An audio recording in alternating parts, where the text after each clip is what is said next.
सुबह के 7 बजे थे। रसोई में चाय की केतली उबल रही थी और बहू नेहा जल्दी-जल्दी नाश्ता बना रही थी।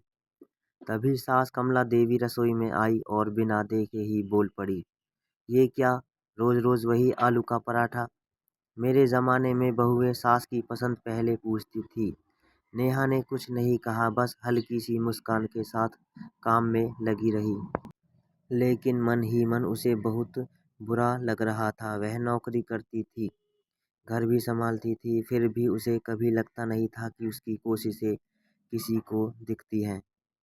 नाश्ते की मेज पर बात और बढ़ गई। कमला देवी ने बेटे रोहित के सामने कहा, आज की लड़कियों को घर चलाना नहीं आता, बस ऑफिस और मोबाइल।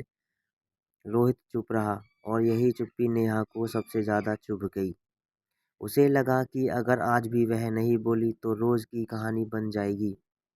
उसने धीमी लेकिन साफ आवाज में कहा, माँ जी, मैं पूरी कोशिश करती हूँ। अगर मुझसे कोई गलती होती है तो प्यार से भी समझाया जा सकता है। यह बात कमला देवी को सीधी दिल पर लग गई। उन्हें लगा कि बहू उन्हें सिखा रही है। उन्होंने तुरंत जवाब दिया, अब मुझे ही बोलना सिखाओगी?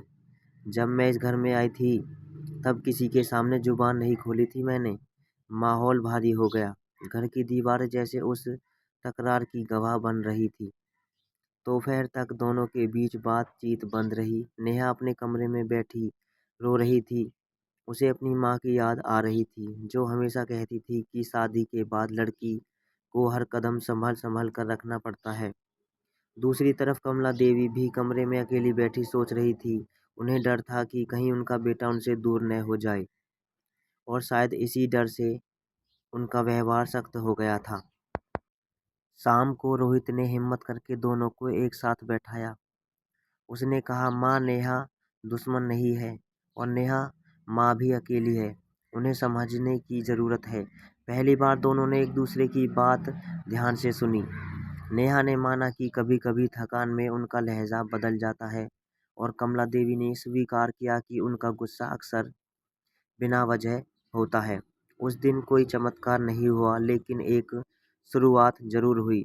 सास-बहू की लड़ाई खत्म नहीं हुई थी, पर अब उनमें थोड़ी समझ और थोड़ा अपनापन जुड़ गया था। असल ज़िंदगी में रिश्ते टीवी सीरियल जैसे नहीं सुलझते, पर अगर बात करने की कोशिश की जाए तो हर लड़ाई एक नए रिश्ते की नींव बन सकती है।